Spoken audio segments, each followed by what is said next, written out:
শোভনটিয়া ব্লগসের একটি নতুন ভিডিওতে আপনাদের সবাইকে স্বাগত জানাই।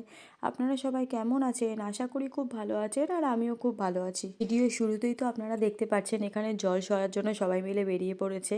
আর হ্যাঁ, আমি কিন্তু কনে পক্ষ না, বর পক্ষ। আসলে আমার বাপের বাড়ি পাড়ায় একটা দাদার বিয়ে, আর সেই বিয়ে অ্যাটেন্ড করতেই আমি শ্বশুরবাড়ি থেকে এসেছি বাপের বাড়ি। সকালের খাওয়া দাওয়া শেষ করে স্নান করে রেডি হয়ে আমি এদিকে সবার সাথে বেরিয়ে পড়েছিলাম জল সইতে।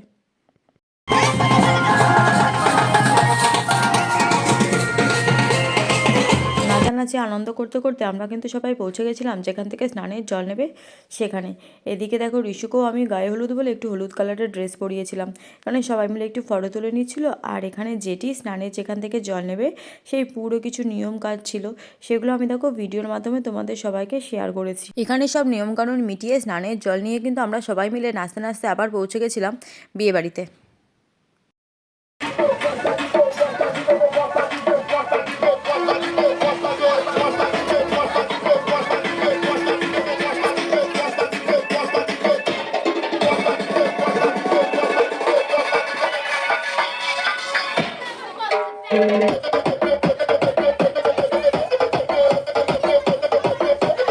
হালদির স্টেজটা এত সুন্দর করে সাজিয়েছিল যে ওর সামনে না ফটো তুললেই নয়।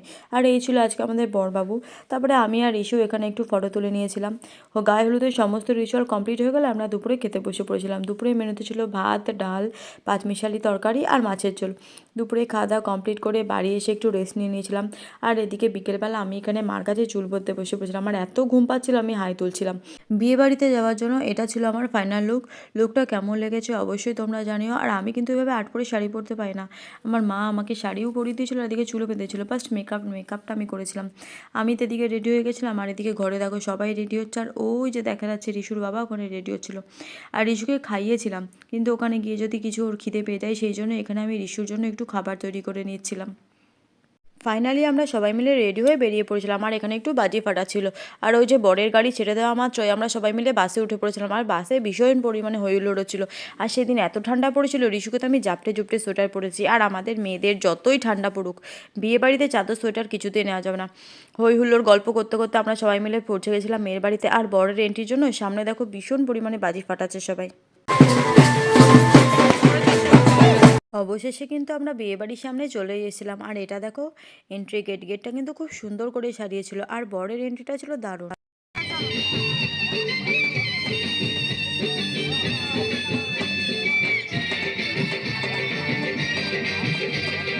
এদিকে কন্যাযাত্রীরা বরকে নিয়ে নাচানাচি শুরু করে দিল। আমরা কিন্তু ঠান্ডার কারণে আর বেশিক্ষণ বাইরে দাঁড়িয়ে থাকতে পারছিলাম না। সেই জন্যই বরের এন্ট্রির আগে আমরা বরযাত্রীরা সবাই মিলে এন্ট্রি নিয়ে নিয়েছিলাম। এসেই চলে এসেছিলাম কনে যেখানে বসেছিল সেখানে। আর কনেকে দেখতে দেখো খুব সুন্দর লাগছিল, ওকে সাজিয়েও ছিল খুব সুন্দর। আর প্যান্ডেলের ডেকোরেশনটাও কিন্তু খুব সুন্দর লাগছিল। কনে বসার জায়গা, বিয়ের মণ্ডপ, স্টলের জায়গাগুলো খুব সুন্দর করে ডেকোরেশন করেছিল। এ বাড়িতে কিন্তু 3-4 রকম স্টলের ব্যবস্থা ছিল। চিকেন পকোড়া, ফুচকা, কফি, এখানে ছিল ককটেল স্টল। আর আমি এখানে না একটা অরেঞ্জ ফ্লেভার জুস নিয়েছিলাম।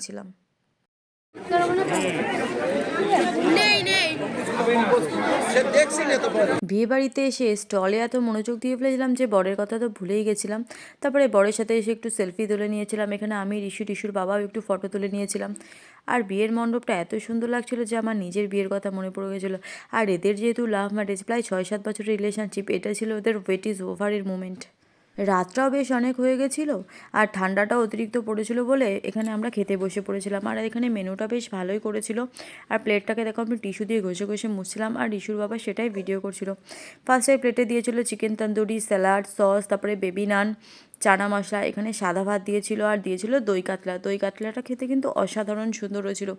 আর আমি নিয়েছিলাম পেটির পিস, সেটা খুবই সুন্দর ছিল। এরপর ছিল মাটন কষা। মাটন কষাটা দেখতে যতটা ভালো লাগছে খেতেও কিন্তু ততটাই সুন্দর হয়েছিল। তারপরে ছিল চাটনি, পাঁপড়, মিষ্টি। আর আমার যেহেতু মিষ্টি খায় না, তাই আমি চাটনি আর পাঁপড় খেয়েই উঠে পড়েছিলাম। আমাদের খাওয়া দাওয়া শেষ করে এসে থেকে এদিকে বিয়ে কমপ্লিট হয়ে গেছে, কিন্তু এতে যেহেতু বাসি বিয়ের নিয়ম আছে তাই সিঁদুরদান বাসি বিয়েতেই হবে।